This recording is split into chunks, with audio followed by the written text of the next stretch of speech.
ನಾಯಿ ಅಲ್ಲಿ ಬೆಕ್ಕಾಗಲಿ some other pets ಆಗಲಿ ಸಣ್ಣ ಮಗು ಹತ್ರ ಬರೋದು ಉತ್ತಮ ಅಲ್ಲ. ಆಮೇಲೆ ಸಣ್ಣ ಹೆಣ್ಣು ಮಕ್ಕಳು ಅಂದರೆ ಸಣ್ಣ ವಯಸ್ಸಿನ ಹೆಣ್ಣು ಮಕ್ಕಳು, ಆ ಮಕ್ಕಳು ಡ್ಯಾಂಡ್ರಫ್ ಎಲ್ಲ ಬರುತ್ತಲ್ಲ ಈಗ. ಮುಂಚೆ ನ್ಯೂನೆಟಲ್ ಡೆತ್ಸ್ ಆಗೋದು, ಡೆಲಿವರಿ ಆದಾಗ ಡೆತ್ಸ್ ಆಗೋದು ತುಂಬಾ ಜಾಸ್ತಿ ಇರ್ತಿತ್ತು. ಈಗ ಆಲ್ಮೋಸ್ಟ್ ತುಂಬಾ ಕಡಿಮೆ ಬಂದಿದೆ. ಚುಟ್ಕಿ ಹಾಕೋದು ಅಂತ ಹೇಳ್ತಾರೆ. ಸೊ ಅದ್ರ ಬಗ್ಗೆ ತಮ್ಮ ಅಭಿಪ್ರಾಯ? ಮಗು ಡೆಲಿವರಿ ಆಗಿ ಬಂದ್ರೆ ಜಸ್ಟ್ ಫೀಡ್ ಮಾಡೋದು, ಸ್ನಾನ ಮಾಡಿ ರ್ಯಾಪ್ ಮಾಡಿ ಮಗುನ ತಾಯಿ ಪಕ್ಕ ಇಟ್ರೆ ಸಾಕು.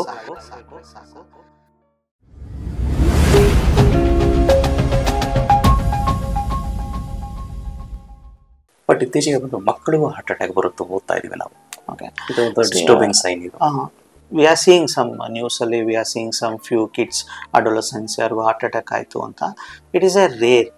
It is not heart attack ಮಕ್ಕಳಲ್ಲಿ ತುಂಬಾ ಕಡಿಮೆ, ಬಿಕಾಸ್ ಆಫ್ ಸಮ್ ಏನೋ ಪ್ರೀಡಿಸ್ಪೋಸಿಂಗ್ ಫ್ಯಾಕ್ಟರ್ ಇರ್ಬೋದು, ಮಗುಗೆ ಮುಂಚೆಯಿಂದನೇ ಏನೋ ಹಾರ್ಟಲ್ಲಿ ಪ್ರಾಬ್ಲಮ್ ಇರ್ಬೋದು, ನಾವು ಅವ್ರಿಗೆ ಗೊತ್ತಿಲ್ಲದೆ ಇರ್ಬೋದು, ತೋರಿಸಿಲ್ಲದೆ ಇರ್ಬೋದು, ಸ್ಕ್ಯಾನಿಂಗ್ ಮಾಡದೇ ಇರ್ಬೋದು. ಬಿಕಾಸ್ ಆಫ್ ದಟ್ ರೀಸನ್ ಇರ್ಬೋದು. ಇಲ್ಲ ಅಂದರೆ if it is over obese, ತುಂಬ ಒಬೇಸ್, ಎಕ್ಸಾಂಪಲ್ 15 ವರ್ಷದ ಮಗು 70 kg 80 kg ಇರೋದು because of over eating or some other predisposing factor, ಅಂದರೆ ಮುಂಚೆ ಏನೋ because of some health issues ಆಗಿರ್ಬೋದು. But it is a rare. ಆ ಥರ ತುಂಬ ಎದುರೋ ಅಂಥದ್ದು ಏನಿಲ್ಲ. If there kids are healthy, ಅದಕ್ಕೇನು ತುಂಬ ಹಾರ್ಟ್ ಅಟ್ಯಾಕ್ ಎಲ್ಲ ಎದುರೋದು ಅವಶ್ಯಕತೆ ಏನಿಲ್ಲ. ತುಂಬ ಕಡಿಮೆ ನಾವು ನೋಡ್ತಾ ಇರೋದು. ಡಾಕ್ಟರ್, ಈಗ ಮಕ್ಕಳು ನಿದ್ದೆ ಸರಿಯಾಗಿ ಮಾಡ್ತಿಲ್ಲ ಅಂತ ಹೇಳಿದ್ರೆ ಏನು ಮಾಡ್ಬೋದು?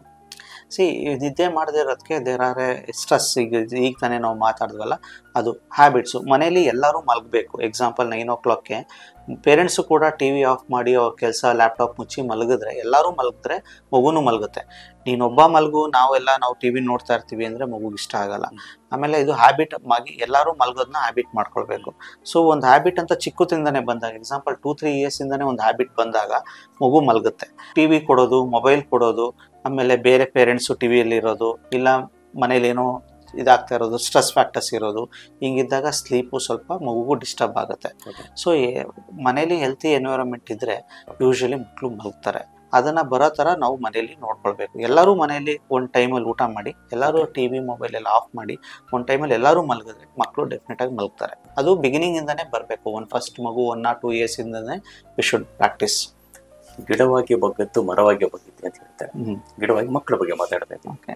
ಬಟ್ ಇತ್ತೀಚೆಗೆ ಮಕ್ಕಳು 12, 13, 14 ಒಂದರದೇ ರೆಬಲ್ ಸ್ಟಾರ್ ಅಂಬರೀಷ್ ಆದಂಗೆ ಆಗ್ತಾರೆ. ಯಾಕೆ? Don't listen to parents. ಇದನ್ನು ಜನರಲ್ ನಾರ್ಮಲ್ ಟೆಂಡೆನ್ಸಿನ ಇದೆ. There are some adolescence problems ಸ್ವಲ್ಪ ಜಾಸ್ತಿ ಆಗ್ತಾ ಇದೆ. Because they are expose to the social environment. ಅವ್ರ ಕೈಗೆ ಆಲ್ರೆಡಿ ಮೊಬೈಲ್ ಸಿಗ್ತಾ ಇದೆ. 10-12 ವರ್ಷ ಆಗ್ತಾ ಇದ್ದಂಗೆ ಮೊಬೈಲ್ ಸಿಗ್ತಾ ಇದೆ. ಪ್ರಪಂಚ ಹೊರಗಡೆ ಏನಿದೆ ಅಂತ ಗೊತ್ತಾಗ್ತಾ ಇದೆ. They are started comparing with other kids. So ಆ ಮಗು ತವದಿದೆ, ನನ್ನ ಹತ್ರ ಇದಿದೆ, ಅವರು ಅಲ್ಲಿ ಹೋಗಿದ್ದಾರೆ, ಆ ಡ್ರೆಸ್ ಇದು ಹಾಕಿದ್ದಾರೆ. So they started comparing. And I am telling you, this is not just ಮಗು 15 ವರ್ಷ ಆದ ತಕ್ಷಣ ಹಿಂಗಾಗಿದೆ ಅಂತಲ್ಲ. ಆ ಮಗುಗೆ ಮುಂಚೆಯಿಂದನೂ ಸಮ್ ಸ್ಟ್ರೆಸ್ ಆಗಿದೆ, ಚಿಕ್ಕದಿಂದನೂ ಸಮ್ ಸ್ಟ್ರೆಸ್ ಆಗಿದೆ ಬಿಕಾಸ್ ಆಫ್ ಫ್ಯಾಮಿಲಿ ಇಶ್ಯೂಸು ಏನೋ. ಯಾರೇ ಸಡನ್ನಾಗೆ ಓವರ್, ಈಗ ಅವನು 14 ವರ್ಷದಿಂದ ಇದು ಚೆನ್ನಾಗಿದ್ದ 15 ವರ್ಷಕ್ಕೆ ತಪ್ಪಾದ ಅಂತ ಆಗಲ್ಲ. ಅವರು 14-15 ವರ್ಷ ಆದಂಗೆ they are become physically strong also. They started expressing and they are adolescence problems ಅಂತಲೇ ಇದೆ. ಅವರು they reach that age. Then ಆಗ ಎಕ್ಸ್ಪ್ರೆಸ್ ಮಾಡೋಕ್ಕೆ ಚಿಕ್ಕವರಿದ್ದಾಗ ಏನು ಹೇಳಲ್ಲ. ನಮ್ಗೆ ಈಗ ದೊಡ್ಡವರಾಗ್ತಾ ಇದ್ದಂಗೆ they started expressing things and ಅದು ನಮಗೆ ಡೈಜೆಸ್ಟ್ ಮಾಡ್ಕೊಳಕ್ಕೆ ಆಗ್ತಾ ಇಲ್ಲ. ಆಗ 15 ವರ್ಷದವರೆಗೂ ನಾರ್ಮಲ್ ಪೀಡಿಯಾಟ್ರಿಷಿಯನ್ ನೋಡ್ಕೋತಾರೆ. 18 ವರ್ಷದ ಮೇಲೆ 18 ವರ್ಷ ಆದಮೇಲೆ ಟಾಟಾ ಬಾಯ್ ಬಾಯ್. ನಾವು ರೆಗ್ಯುಲರ್ ಡಾಕ್ಟರ್ ಹತ್ರ ಹೋಗೋದು. ಹಳೆ ಕಾಲದಿಂದ ಎಷ್ಟೋ ವಿಷಯ ನಡ್ಕೊಂಡ್ಬಂದಿದೆ ಈಗ. ಬಟ್ ಈ ಕಾಲಕ್ಕೆ ಅದು ಪ್ರಸ್ತುತನ ಅಥವಾ ಮಾಡಬಾರದ ಅಂತ ಗೊತ್ತಿಲ್ಲ.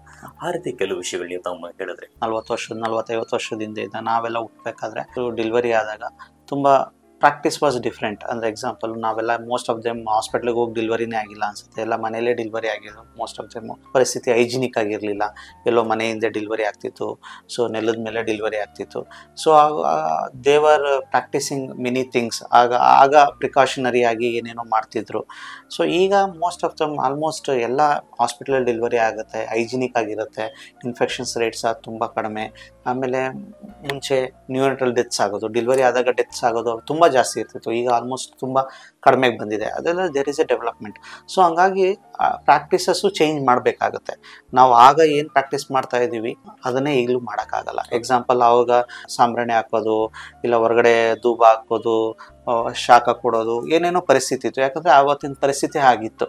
ಈಗ ಅವೆಲ್ಲ ಏನೂ ಬೇಕಾಗಿಲ್ಲ. ಕ್ಲೀನಾಗೆ ಸ್ನಾನ ಮಾಡಿಸಿ ಮಗುನ ರ್ಯಾಪ್ ಮಾಡಿ ಮನೇಲಿ ಮಗು ತಾಯಿ ಪಕ್ಕ ಇಟ್ಟರೆ ಸಾಕು. ಸಾಂಬ್ರಾಣಿ ಹಾಕೋದು ಬೇಕಾಗಿಲ್ಲ. ಇನ್ನು ಏನೇನೋ ಪ್ರಾಕ್ಟೀಸಸ್ ಇದೆ. ಬೆಂಗಳೂರವ್ರು ಸ್ವಲ್ಪ ಜನ ಏನೋ ಮಾಡ್ತಾರೆ, ತುಮಕೂರವ್ರು ಒಂದಷ್ಟು ಮಾಡ್ತಾರೆ, ನಾರ್ತ್ ಇಂಡಿಯನ್ಸ್ ಸ್ವಲ್ಪ ಜನ ಮಾಡ್ತಾರೆ. ಆ ಥರ ದೇ ಆರ್ ಡೂಯಿಂಗ್ ಏನೇನೋ ಅವ್ರವ್ರದ್ದೇ ಆದ ಪ್ರಾಕ್ಟೀಸಸ್ ಎಲ್ಲ ಮಾಡ್ತಾಯಿದ್ದಾರೆ. ಅವೆಲ್ಲ ಏನೂ ಅವಶ್ಯಕತೆ ಇಲ್ಲ. ಮಗು ಡೆಲಿವರಿಯಾಗಿ ಮನೆಗೆ ಬಂದರೆ ಜಸ್ಟ್ ಫೀಡ್ ಮಾಡೋದು, ಸ್ನಾನ ಮಾಡಿ ರ್ಯಾಪ್ ಮಾಡಿ ಮಗುನ ತಾಯಿ ಪಕ್ಕ ಇಟ್ಟರೆ ಸಾಕು. ಯಾವುದೇ ಥರ ಪ್ರಾಕ್ಟೀಸಸ್ಸು ಅವಶ್ಯಕತೆ ಇಲ್ಲ. ಡೈಲಿ ರೆಗ್ಯುಲರ್ ಬಾತಿಂಗ್, ಫೀಡಿಂಗ್ ಇಷ್ಟೇ ಸಾಕು ಫಸ್ಟ್ 6 ಮಂತ್ಸು. 6 ಮಂತ್ಸ್ ಆದಮೇಲೆ ಕಾಂಪ್ಲಿಮೆಂಟ್ರಿ ಫೀಡಿಂಗ್ಸ್ ಅಂತೀವಿ. ರೈಸು, ರಾಗಿ, ವೆಜಿಟೇಬಲ್ಸು, ಫ್ರೂಟ್ಸು ಕೊಡೋದು. ಅದನ್ನು ಕಂಟಿನ್ಯೂ ಮಾಡ್ಕೋದ್ರೆ ಸಾಕು. ಅದನ್ನು ನಿಮ್ಮ ಪಿಡಿಯಾಟ್ರಿಷಿಯನ್ಸು ನಿಮಗೆ ಹೇಳ್ತಾರೆ ಯಾವಾಗ ಏನೇನು ಕೊಡಬೇಕು ಅಂತ. ಅಷ್ಟು ಮಾಡಿದ್ರೆ ಸಾಕು. There are so many. ಒಬ್ಬರು ಕತ್ತೆ ಹಾಲು ಕುಡಿಸ್ತೀನಿ ಅಂತಾರೆ, ಒಬ್ಬರು ಮೇಕೆ ಹಾಲು ಕುಡಿಸ್ತೀನಿ ಅಂತ, ಸ್ವಲ್ಪ ಬಜ್ಜೆ ಹಾಕ್ತೀನಿ ಅಂತಾರೆ, ಖಾರ ಹಾಕ್ತೀನಿ ಅಂತಾರೆ, ಸಾಂಬ್ರಾಣಿ ಹಾಕ್ತೀನಿ ಅಂತಾರೆ. ಈ ಥರ there are multiple thousands of practices ಇದೆ ಡಿಪೆಂಡಿಂಗ್ ಆನ್ ದಿ ಏರಿಯಾ. ಅದನ್ನು ಆದಷ್ಟು ನಿಮ್ಮ ಡಾಕ್ಟರ್ನ ಕೇಳ್ಕೊಂಡು ಪ್ರಾಕ್ಟೀಸ್ ಮಾಡೋದು ಒಳ್ಳೆಯದು. ಮೋಸ್ಟ್ ಆಫ್ ದೆಮ್ ಒಳ್ಳೇದು ಮಾಡೋದಕ್ಕಿಂತ ತೊಂದರೆ ಮಾಡೋದೇ ಜಾಸ್ತಿ ಇರುತ್ತೆ. ಬಟ್ ಆಮೇಲೆ ಮನೆಯಲ್ಲಿ ಪೆಟ್ಗಳಿಟ್ಟಿರುತ್ತೆ, ನಾಯಿ ಮರಿ, ಬೆಕ್ಕು, ಇವು ಮಕ್ಕಳ ಆರೋಗ್ಯದ ಮೇಲೆ ಪ್ರಭಾವ ಬೀರುತ್ತೆ. ಹೌದು. ಯೂಶಲಿ ನಾನೇನು ಮಾಡ್ತೀನಿ, ಯೂಶಲಿ ಸ್ಟ್ರಾಂಗ್ಲಿ ಇಡಬೇಡಿ ಅಂತ ಹೇಳಲ್ಲ. ಬಟ್ ಏನಂದರೆ ಮೇನಾಗಿ ನಾಯಿ ಅಲ್ಲಿ ಬೆಕ್ಕಾಗಲಿ ಸಮ್ ಅದರ್ ಪೆಟ್ಸ್ ಆಗಲಿ ಸಣ್ಣ ಮಗು ಹತ್ರ ಬರೋದು ಉತ್ತಮ ಅಲ್ಲ. ಎಸ್ಪೆಷಲಿ ಬಿಲೋ 5 ಇಯರ್ಸ್ ಚೈಲ್ಡ್ ಮಗು ಇದೆ ಅಂದರೆ ಅದರಿಂದ ಆಗೋ ಕೂದಲು, ಅದರಿಂದ allergy, dust, viral allergies, cold, cough ಆಗೋದು ತುಂಬ common. Especially newborn babies ಇದ್ದರೆ ನಾನೇನು ಹೇಳ್ತೀನಿ, ಯೂಶಲಿ ಸೇಮ್ ಫ್ಲೋರಲ್ಲಿ ಇಡಬೇಡಿ ಅಂತ. ಯಾಕಂದರೆ ನೆಲದ ಮೇಲೆಲ್ಲ ಅದು ಕೂದಲು ಅದ್ರದ್ದು ಇದೆಲ್ಲ ಇರುತ್ತೆ. So it is better to avoid ಅಂತ ಹೇಳ್ಬೋದು. ತುಂಬ ನಾವು ಬಿಡೋಕ್ಕೆ ಆಗಲ್ಲ ಅಂದರೆ ಆದಷ್ಟು ದೂರ ಇಡೋದು ತುಂಬ ಉತ್ತಮ. ಅಂದರೆ 5 ವರ್ಷದವರೆಗೂ ಪೆಟ್ಟಿಂದ ದೂರ ಇಟ್ಟರೆ ಒಳ್ಳೇದು. ಆಮೇಲೆ ಸ್ವಲ್ಪ ಅಲರ್ಜಿಸು, ಇನ್ಫೆಕ್ಷನ್ಸು ಕಡಿಮೆ ಆಗುತ್ತೆ. ಮಗುಗೂ ಒಂದು ಇಮ್ಯುನಿಟಿ ಅಂತ ಬಂದಿರುತ್ತೆ. That's okay. ಆಮೇಲೆ ಸಣ್ಣ ಹೆಣ್ಣು ಮಕ್ಕಳು, ಅಂದರೆ ಸಣ್ಣ ವಯಸ್ಸಿನ ಹೆಣ್ಣು ಮಕ್ಕಳು, ಆ ಮಕ್ಕಳು ಡ್ಯಾಂಡ್ರಫ್ ಎಲ್ಲ ಬರುತ್ತಲ್ಲ. ಈಗ ಡ್ಯಾಂಡ್ರಫು ಸ್ಮಾಲ್ ಬೇಬೀಸ್ಗೂ ಬರ್ಬೋದು. That is because of the skin allergy. Use ಮಾಡೋದು ಸ್ಕಿನ್ದು ಅವ್ರದ್ದು ಹಿಸ್ಟ್ರಿ ಇರೋದ್ರಿಂದ, ಡ್ರೈನೆಸ್ ಇರೋದ್ರಿಂದ, ಫ್ಯಾಮಿಲಿ ಡ್ರೈನೆಸ್ ಇರ್ಬೋದು, ಫಂಗಲ್ ಇನ್ಫೆಕ್ಷನ್ ಇರ್ಬೋದು. They are multiple reasons for the dandruff. ಅದೇನು ರೀಸನ್ ಇದೆ ನೋಡ್ಬಿಟ್ಟು we have to take care. ಚುಟ್ಕಿ ಹಾಕೋದು ಅಂತ ಹೇಳ್ತಾರಲ್ಲ, ಹೌದು. ಸೊ ಅದ್ರ ಬಗ್ಗೆ ತಮ್ಮ ಅಭಿಪ್ರಾಯ? ಚುಟ್ಕಿ ಹಾಕೋದು ಅಂದರೆ ಇಟ್ ಈಸ್ ಆಲ್ಮೋಸ್ಟ್ ಲೈಕ್ ಒಂದು ಬರ್ನ್ ಮಾಡೋದು, ಸುಡೋದು ಮಗುಗೆ ಅಂತ. ಇದು ಇತ್ತೀಚೆಗೆ ಕಡಿಮೆ ಆಗಿದೆ. ಬಟ್ ಎಕ್ಸಾಂಪಲ್ ಒಂದು 15-20 ವರ್ಷದಿಂದ ತುಂಬ ಕಾಮನ್ ಪ್ರಾಕ್ಟೀಸ್ ಇದು ಊರ ಕಡೆ, ಹಳ್ಳಿ ಕಡೆ. ಸಿಟಿಯಲ್ಲಿ ಈಗ ತುಂಬ ಕಡಿಮೆ ಆಗಿದೆ. ಹೇಳ್ದೇ ಇದ್ರೆ ಒಳ್ಳೇದು ಅನ್ಸುತ್ತೆ. ಯಾಕಂದರೆ ಗೊತ್ತಿಲ್ಲದೆ ಇರೋರ್ಗೂ ಗೊತ್ತಾದಂಗೆ ಆಗುತ್ತೆ ಇದು. ಸೊ ಏನಾಗ್ತಿತ್ತು ಮುಂಚೆ ಅಂದರೆ ಸುಮಾರು ವರ್ಷಗಳ ಹಿಂದೆ ಬಳೆ, ಇಲ್ಲ ಕಬ್ಬಣದ ಪೀಸು, ಇಲ್ಲ ಚಪ್ಪಲಿ ಇದನ್ನ ಬರ್ನ್ ಮಾಡಿ ಸುಡ್ತಿದ್ರು. ಎಲ್ಲಿ ಸುಡೋದು ಅಂದರೆ ತುಂಬ ಮಗು ಯಾವಾಗಲೂ ಹೊಟ್ಟೆ ಅಳ್ತಾ ಇದ್ದರೆ ಹೊಟ್ಟೆ ಮೇಲೆ ಸುಡೋದು, ನಿಮೋನಿಯಾ, ಕೋಲ್ಡು, ಕಾಫು ಆಗ್ತಾನೆ ಇದ್ದರೆ ಎದೆ ಮೇಲೆ ಸುಡೋದು, ಫಿಟ್ಸ್ ಬಂದರೆ ಇಲ್ಲ ಏನೇನೋ ಸಮ್ ಅಬ್ನಾರ್ಮಲ್ ಬಿಹೇವಿಯರ್ ಇದ್ದರೆ ತಲೆ ಮೇಲೆ ಸುಡೋದು, ಈ ಥರ. ಇಲ್ಲ ಕಾಲು ವೀಕ್ನೆಸ್ ಇದ್ದರೆ ಕಾಲು ಮೇಲೆ ಸುಡೋದು. ಈ ಥರ ಅಜ್ಜಿದಿರು ದೇವರ್ practising their own reason. Exact scientific reason ಏನಿಲ್ಲ. ಸ್ವಲ್ಪ ಜನ ಏನು ಹೇಳ್ತಾರೆ, ಮೇ ಬಿ ಸ್ಟ್ರೆಸ್ ಕೊಟ್ಟರೆ ಅದು ಹಾರ್ಮೋನ್ಸ್ ಪ್ರೊಡ್ಯೂಸ್ ಆಗುತ್ತೆ, ಸರೋಗುತ್ತೆ ಅಂತಾರೆ. ಅವೆಲ್ಲ ಸುಳ್ಳೋದು. ಬಟ್ ಈ ಥರ ತುಂಬ ಪ್ರಾಕ್ಟೀಸ್ ಮಾಡ್ತಾಯಿದ್ರು. ಸೊ ಇತ್ತೀಚೆಗೆ ಇದು ಕಡಿಮೆ ಆಗಿದೆ. ನಾವೆಲ್ಲ ಓದಬೇಕಾದ್ರೆ ನಾವು ಇಷ್ಟು ಮಗುದೆಲ್ಲ ಚೆಕ್ ಮಾಡಬೇಕಾದ್ರೆ, ಇದು ಇವ್ರಿಗೆ ಹೊಟ್ಟೆ ಮೇಲೆ ಸುಟ್ಟಿದ್ದಾರೆ, 3-4 ಸಲ ಹೊಟ್ಟೆ ಮೇಲೆ ಸುಟ್ಟಿದ್ದಾರೆ ಅಂದರೆ ಮಗು ಹೊಟ್ಟೆ ನೋವು ಬರ್ತಾನೆ ಇದೆ ಏನೋ. ಈಗ ಎದೆ ಮೇಲೆ ಸುಡ್ತಾ ಇದೆ ಅಂದರೆ 2-3 ಸಲ ನಿಮೋನಿಯಾ ಆಗಿದೆ ಏನೋ. ಆಮೇಲೆ ಅಂತರ ಆಗ್ತಿದ್ರು, ಒಂದು 7-8 ಅಂತರ ಇದ್ರೆ ಅಂದರೆ ಇಟ್ ಈಸ್ ಅಂಡರ್ಸ್ಟುಡ್ ದಟ್ ಮಗುಗೆ ರಿಕರೆಂಟ್ ಇನ್ಫೆಕ್ಷನ್ಸ್ ಆಗ್ತಾನೆ ಇದೆ. ಪ್ರತಿ ಸಲ ಹುಷಾರು ತಪ್ಪಾಗೋದು, ಹೋಗಿ ಅಂತರ ಹಾಕ್ಸೋದು, ತಾಯ್ತಾ ಹಾಕ್ಸೋದು ಬಂದರೆ ಮಗು ಕತ್ತಲ್ಲಿ ಒಂದು 7-8 ಅಂತರ ಇರ್ತಿತ್ತು. ನಾವು ಇಷ್ಟು ಗೆಸ್ ಓಕೆ ಈ ಮಗುಗೆ ಪದೇ ಇನ್ಫೆಕ್ಷನ್ ಆಗ್ತಾ ಇದೆ, ಮೇ ಬಿ ಸಮಥಿಂಗ್ ರಾಂಗ್ ಅಂತ ನಾವು ಓದಬೇಕಾದ್ರೆ ಗೆಸ್. ಅಂದರೆ ಈಗ ಆಗಿನ ಪೇರೆಂಟ್ಸು ಕೂಡ ಅಷ್ಟೊಂದು ಎಜುಕೇಟೆಡ್ ಇರಲಿಲ್ಲ ಹಳ್ಳಿ ಕಡೆ ಓದಬೇಕಾದ್ರೆ.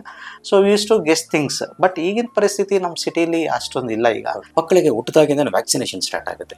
ಮಕ್ಕಳಿಗೆ ಸುಮಾರು ವ್ಯಾಕ್ಸಿನೇಷನ್ ಕೊಡ್ತೀವಿ. ವ್ಯಾಕ್ಸಿನೇಷನ್ ಬುಕ್ ಅಂತ ಇಟ್ಕೊಂಡಿದ್ದೀವಿ. ವ್ಯಾಕ್ಸಿನೇಷನ್ ಯಾವ್ಯಾವ ವ್ಯಾಕ್ಸಿನೇಷನ್ ಯಾವಾಗ ಕೊಡಬೇಕು ಅನ್ನೋದ್ರ